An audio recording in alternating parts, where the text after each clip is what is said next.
Yo les gens, j'espère que vous allez bien, je vous retrouve aujourd'hui pour une nouvelle vidéo sur Forza Horizon 5, une vidéo dans laquelle je vous propose de partir pour un nouvel épisode du Top Gear Equinox, avec ce coup-ci la Ferrari 599 XX que vous voyez ici, qui est une des voitures de la mise à jour spéciale 10 ans de Forza Horizon, et vous avez une semaine pour la débloquer gratuitement entre le 14 et 21 octobre 2022.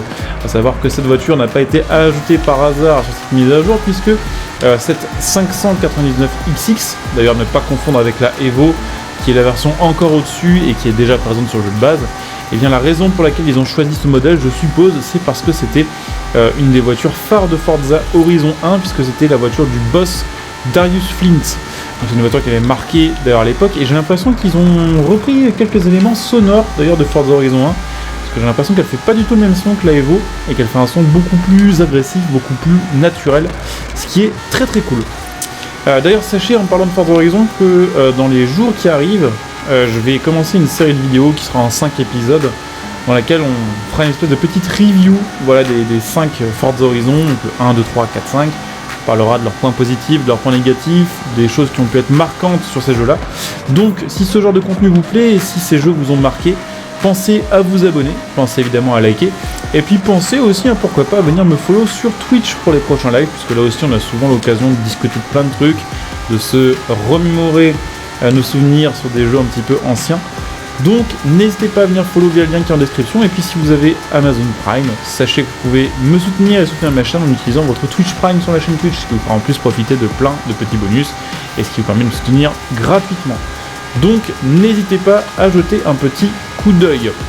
Donc voilà, 599 XX, je le disais, ne pas confondre avec la 599 XX Evo. Alors effectivement les deux se ressemblent quand même pas mal, même s'il y a des différences entre les deux au niveau de l'esthétique, notamment la Evo qui a un plus gros aileron. Ça c'est la version entre deux en fait, c'est la version entre la Evo qui est sortie après celle-ci, qui était d'ailleurs basée sur le site, et la 599 GTB qui était le modèle civil. Donc la XX qu'on voit là est déjà centrée piste, mais elle était moins extrême que la Evo. La Evo est encore plus légère, encore plus puissante, et encore plus performante. Même si celle-ci sur le jeu d'ailleurs a plus de VMAX que la Evo normale, donc on verra un petit peu ce que ça donnera avec les améliorations. Mais j'ai bon espoir qu'on fasse un bon petit chrono avec cette petite Ferrari. Donc il fait quand même 720 chevaux sur le moteur V12 6 litres, 720 chevaux Atmo, hein, donc quand même incroyable, 39,50 tours minutes, ce qui est quand même assez fou. La voiture fait vraiment un chouette son d'ailleurs sur le jeu, beaucoup plus agressif que ce qu'on a l'habitude d'entendre, c'est très très cool. Et puis ouais, donc 1400 kg, donc plus léger évidemment qu'une GTB, et 0 à 100 en 2 secondes 8 et 360 km/h en vitesse de pointe sur le jeu, en sachant que en vrai elle est donnée pour le 0 à 100 à 2 secondes 9 et une vitesse de pointe aux alentours des 315. Donc je pense qu'avec la physique du jeu et tout simplement le fait que cette voiture est un peu mythique, ils l'ont un petit peu surboosté pour qu'elle ait des performances un peu hors du commun. Résultat, full stock en fait, elles ont à peu près le même indice performance, hein, celle-ci et la Evo. La Evo a juste plus de tenue de route et moins de VMAX, celle-ci a plus de VMAX et moins de tenue de route. Et d'ailleurs ça se voit, elle souvient un peu, c'est assez chelou à conduire. Je vous cache pas que le Peter cherche un peu les fesses parce que la voiture est ultra puissante, ultra brutale. Et en plus de ça, elle souvient un peu. Alors je sais pas si c'est une question de réglage ou si c'est parce que c'est son gabarit, c'est comme ça. Mais elle est assez spéciale à conduire. Même si j'aime bien, voilà, il faut un petit peu prendre le pli. Et on fait un petit chrono assez sympa, même si on n'est pas dans le top 10 pour l'instant évidemment. 3,28 921, c'est comme une SF90 Stradale. Donc assez d'ailleurs fou de voir les progrès qui ont été faits par Ferrari, puisque la SF90 Stradale est pour le coup une Ferrari civile. Donc maintenant avec une Ferrari civile on fait aussi bien qu'avec une Ferrari de course du milieu des années 2000. Alors évidemment maintenant on va l'améliorer, alors sachez qu'il y aura un swap dispo dessus qui sera le swap de la FX6K Evo, donc plus puissante et hybridée, mais on a déjà pas mal de choses à tester sur cette Ferrari avant de la swapper, notamment grâce aux améliorations de moteur et aux améliorations de châssis et autres, ce qui devrait nous permettre d'aller en Classics. Déjà je vois que là on est quasiment à 1400 bourrins, d'ailleurs du coup ce sera peut-être pas utile de la swapper parce qu'il me semble que le moteur hybride sort pas forcément plus que ça avec les améliorations. Donc on verra. Bon alors évidemment pas beaucoup d'améliorations de châssis parce que la voiture est déjà cheatée en fait, c'est pas très compliqué à comprendre. Mais 2-3 petites améliorations quand même. Alors je pense que sans swap elle n'ira pas en X. Alors à moins que de base on n'ait pas des gommes slick, ce qui serait quand même étonnant. On avait déjà des gommes slick. Ok, donc voilà, on est plus ou moins au max. Alors après on va pouvoir gratter encore 2-3 points avec les améliorations qui nous restent, mais pour l'instant sans swap et sans les 4 roues motrices, qu'on testera plus tard dans cette vidéo, elle n'ira probablement pas en X. Ah, faut voir, peut-être qu'il y aura un kit Forza pour l'aéro, qui sera peut-être approprié pour les perdre de cette voiture-là. Ah bah non, il n'y a pas de kit Forza, il n'y a pas d'appui, il n'y a pas d'aéro possible en fait. Donc 2.3, effectivement, elle n'avait pas tant que ça full stock en fait en jets latéraux.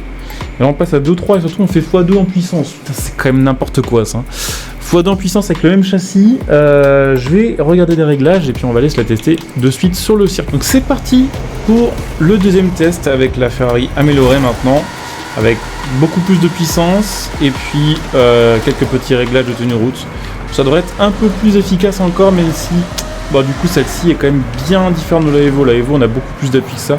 C'est assez différent à conduire. T'as la vache, la puissance. Par contre je me rappelle pas que la Evo est autant en puissance. Je me gourre peut-être, mais ça me dit rien quoi.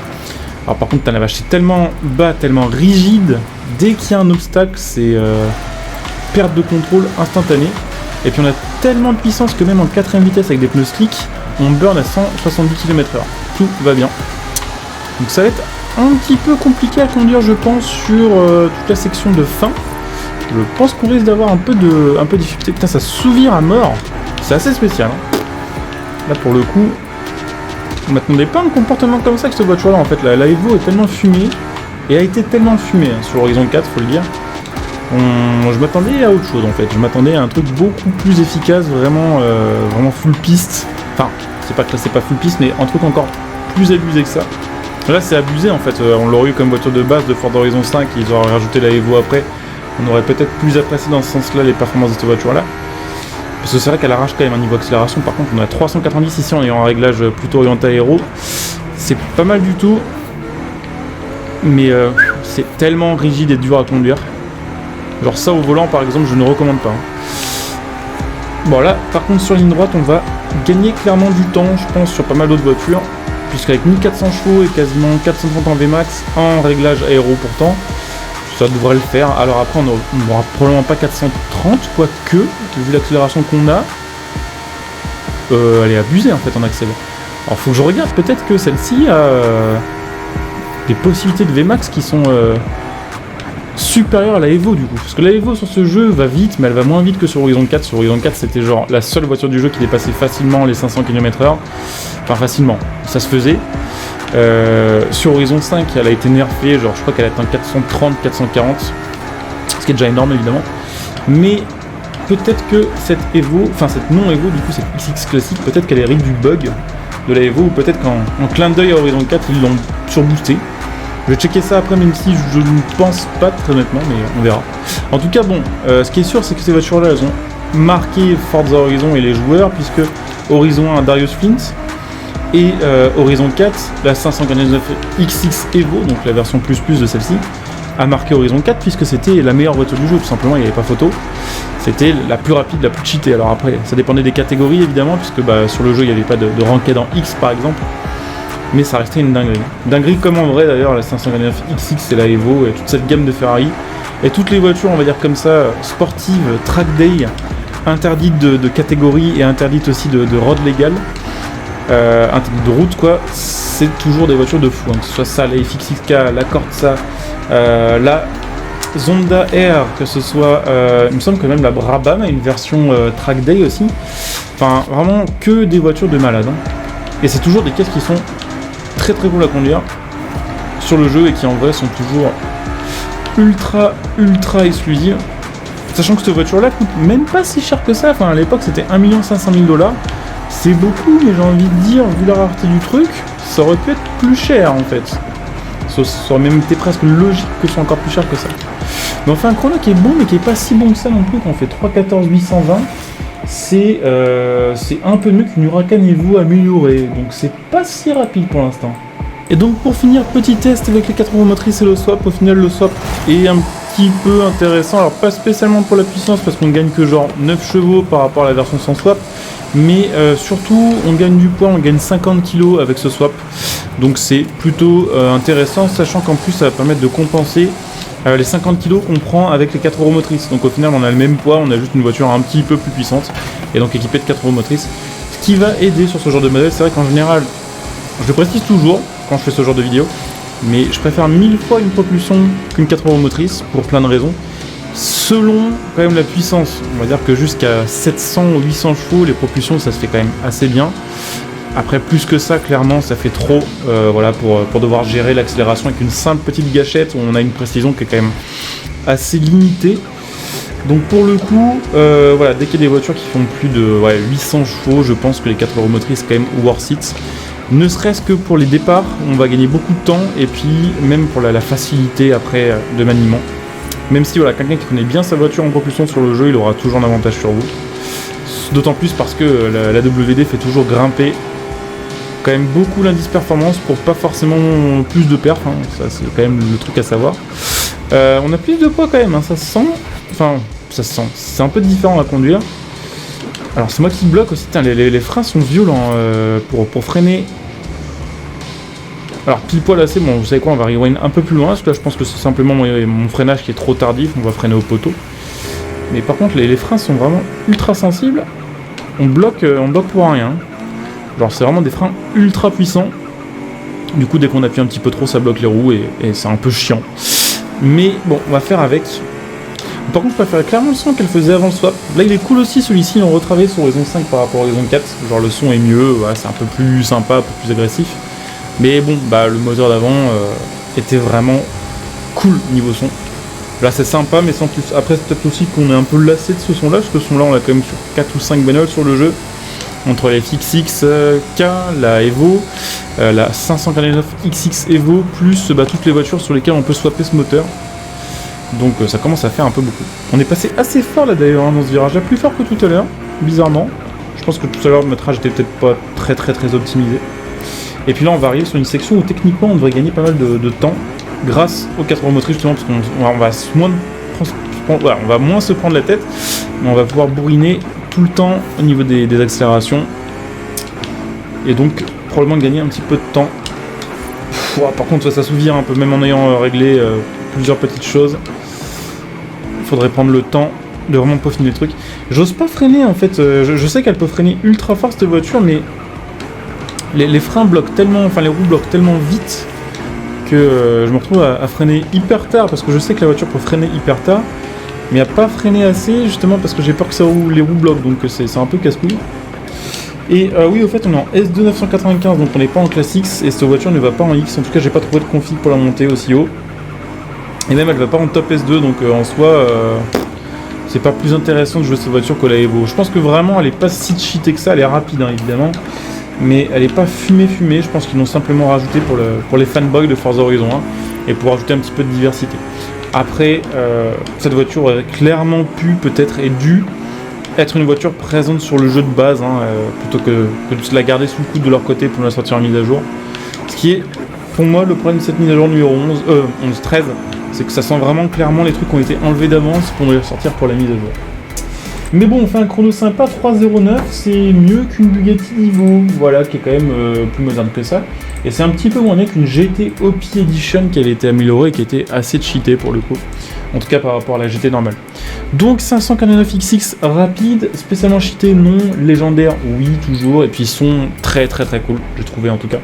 Donc j'espère que cette petite vidéo vous aura plu. Je vais quand même checker un petit peu les réglages, voir si quelqu'un n'a pas trouvé un réglage de fou niveau VMAX. Donc ouais, non, de ce que j'ai vu, bon, elle a l'air d'être assez OP, je vois beaucoup de réglages en mode Best S2, Best of the Best, Beast S2, bon. Il y a du coup potentiellement moyen qu'avec les bons réglages ta voiture soit assez fumée en S2 apparemment. Après bon, là c'est vrai qu'en fait ce classement du Top Gear il est beaucoup basé sur les voitures full illimitées en termes d'amélioration. Donc on compare beaucoup à des X. Or sur ce jeu en fait dès que vous passez les 999, il n'y a plus d'augmentation de l'indice perf, c'est à dire que toutes les voitures sont lock à 999, sachant qu'elles ne se valent pas toutes. Donc clairement entre une Bad to the Blade qui fait 2,47 sur ce circuit et une Mosler GT3 qui fait 12 secondes de moins, on est quand même à 12 secondes de moins bien, je veux dire.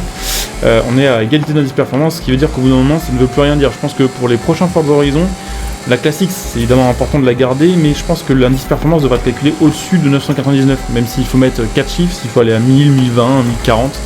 Ça permettrait d'avoir quand même, on va dire, un peu plus d'objectivité sur ce genre de classe. Mais voilà, tout ça pour dire que peut-être qu'en S2, avec les bons réglages, elle est top. De ce que j'ai vu de mon côté, elle est effectivement très rapide sans être complètement incroyable. En tout cas, j'ai l'impression d'avoir vu mieux sur le jeu, je me trompe peut-être. En tout cas, ouais, j'espère que la vidéo vous aura plu.